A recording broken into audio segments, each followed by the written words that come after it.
Thank you. I am Janki. Good morning, everyone, and I'm postdoc here at TIFR Mumbai. I'm working with Girish Kulkarni, and this work was done in collaborations with all these people. So thanks a lot to the organizers for inviting me to give this talk at this workshop. And I'll be talking today on the implications of the Lyman alpha forest at Redshift 5 on the observational prospects of the 21 centimeter signal from epoch of reionization. Uh, I'll skip over most of the history of the universe and jump right to the cosmic dawn. This is when the first sources of radiations are formed. This is around redshift, after redshift 30. And these sources of radiations ionize their surrounding medium, which then which ionized regions grow and merge, and eventually the whole universe is ionized, which is called the epoch of reionization. But this is just a cartoon picture because there is large number of uncertainties in this scenario. We briefly, we do not know the mass of the sources. We do not know their we do not know the exact sources which are more important at what redshift. We do not know what are the escape fractions of these photons, what are the sinks of these photons, and we are also unaware, not sure about the exact feedback mechanisms. So also there is a problem because we have very limited number of sources of this time period. And one of the most important probes so far has been the Lyman alpha forest in the spectra of distant quasars. So in a very simplified manner, if there is a quasar at high redshift, it will emit radiations around Lyman alpha, and the radiation which is blueward of the Lyman alpha line will get redshifted while it's traveling towards the observer. And if there is neutral hydrogen present in the IgM at this place, then it will absorb some of the photons from the spectra of the quasar, which we will see as the absorption troughs in the quasar spectra, which we call the Lyman alpha forest. But this is a very sensitive probe to detect any presence of neutral hydrogen, but it saturates very easily. Therefore, it only gives us the upper bound on the number density of neutral hydrogen. However, there is a lot of other information we can get from studying this spectra. So, for example, studying this two spectra at redshift 6, we see that the absorption troughs look very different, which means that looking at different parts of the sky at the same redshift, between, let's say, redshift 5.5 and redshift 6, we see that the number density of neutral hydrogen has large special fluctuations. The same thing can be quantified using this quantity called the effective optical depth, which is basically a measure of the fraction of flux which is absorbed by the intermediate medium. So Becker et al. In 2015 and then Bozeman et al. In 2018 have done plotted this effective optical depth in a large number of quasar spectra as function of redshift. And what they observe is that at lower redshift, the effective optical depth has very low scatter, whereas as you move to higher and higher redshift, we see that the scatter increases, which means that the special fluctuations in the number density of the neutral hydrogen is changing, has large fluctuations at larger redshift. If we assumed naively that the reionization has been completed by redshift 6, then this was a very difficult observation to explain. Therefore, in 2019, Kulkarni et al. Has given a late reionization model in which they specifically calibrated the emissivity of their sources to match with the observations of the Lyman alpha forest. And what they give is a late reionization model. So this is what it looks like. This is a light cone plot. It starts from around redshift 8 to redshift 5. The blue, this is the ionization light cone. So the blue is the neutral region and orange is the ionized region.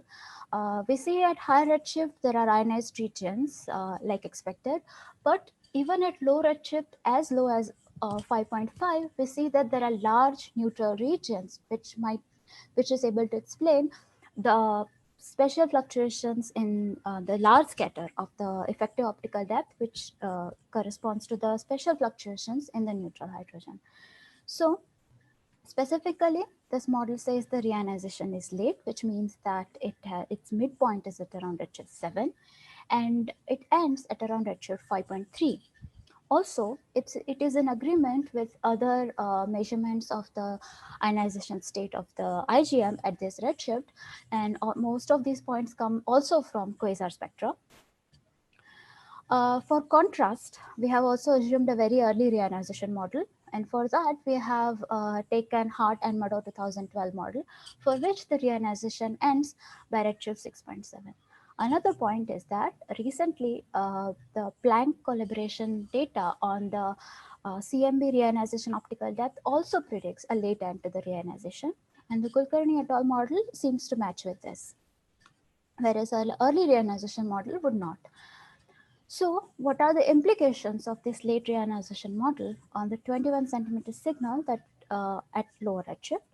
So, very briefly, this 21 centimeter signal is the distortion of the CMB spectra due to the hyperfine splitting of the ground state of neutral hydrogen.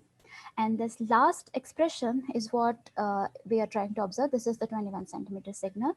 It has effect of cosmology. It is a function of redshift. And at the same redshift, it is also a function of ionization state, the density, the spin temperature, and the peculiar velocity gradient of the medium. So there are evolution with redshift and also fluctuations at the same redshift. Also to note is that the strength of this signal is of the order of few millikelvins. So it goes from maximum to a few hundred millikelvins in the standard model, and which means this is a very weak signal. In our analysis, we only present results at redshift less than 10. And so we have assumed that the spin temperature is much higher than CMB temperature, which means that the signal is always in emission and that its absolute value is going to be less than 28 millikelvin. So now I finally show you the light cone for the brightness temperature. And as we see that this is note that this is in log instead of no, this is in log the ionization light cone, whereas the brightness temperature light cone is linear. And we see that even at redshift low, as low as 5.5, corresponding to the neutral region, we see that there are regions of non-zero brightness temperature, which will cause fluctuations and which will have impact on the power spectra of this 21 centimeter signal. So now this is the power spectra of the 21 centimeter signal. This is the brightness temperature power spectra for the early reionization model, which is given by the dashed line, and the late reionization model, which is given by the solid line.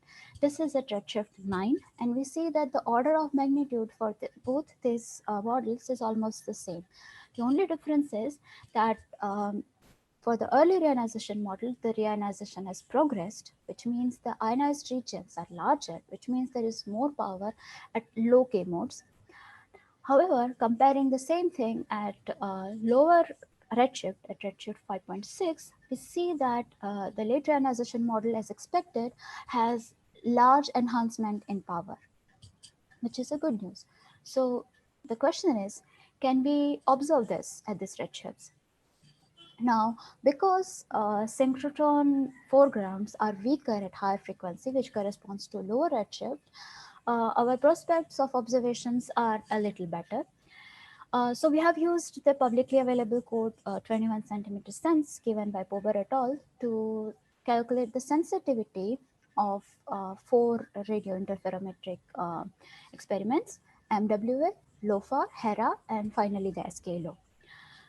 This is done for 1080 hours of observations, and we have assumed that the foregrounds are moderate, which means that the foregrounds are within horizon wedge and the EOR window will be clean.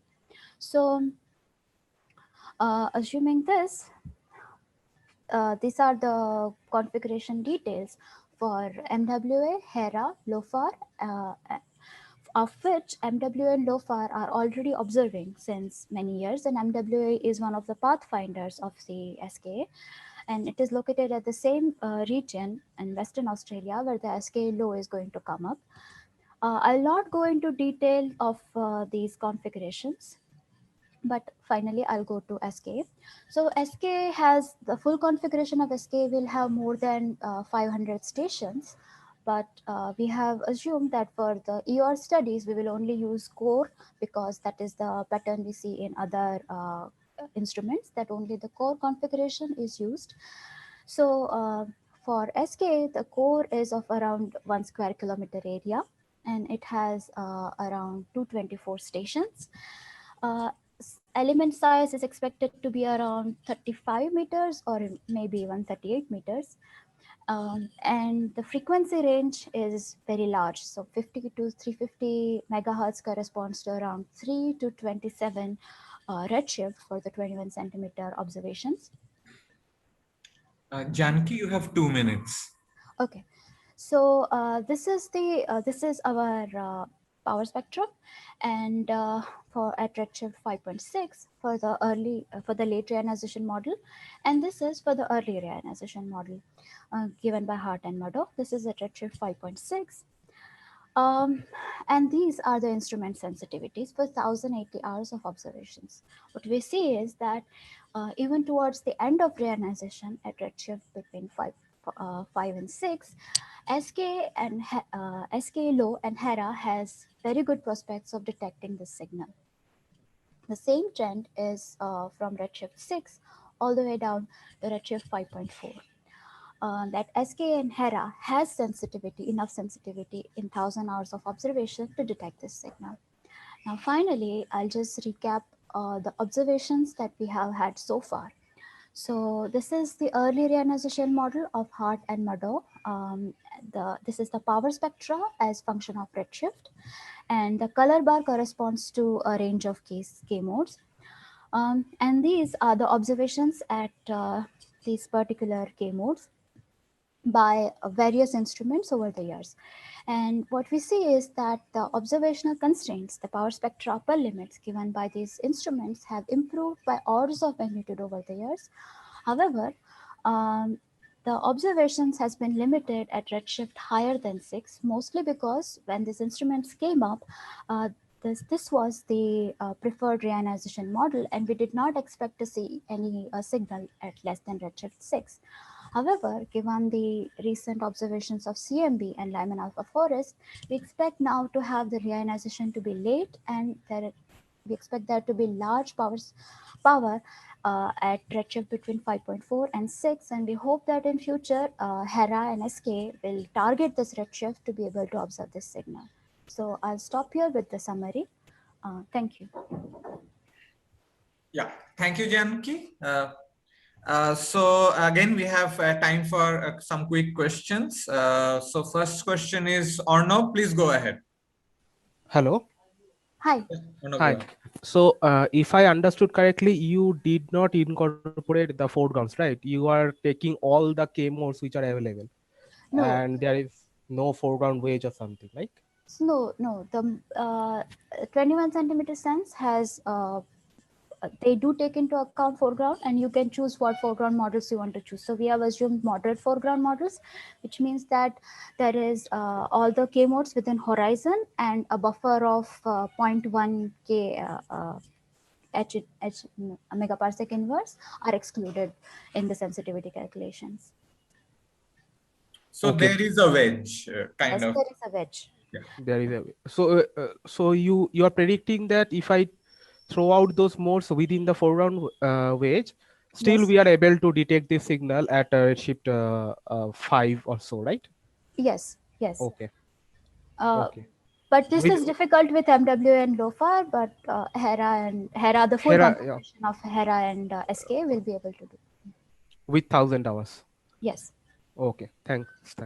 Yeah.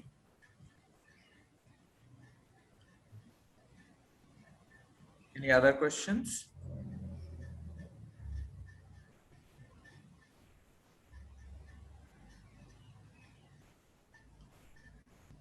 So Janki, I have a quick one. I mean, for this late reionization model, like which redshift is the sweet spot? I mean, where the noise is low, but the signal is high.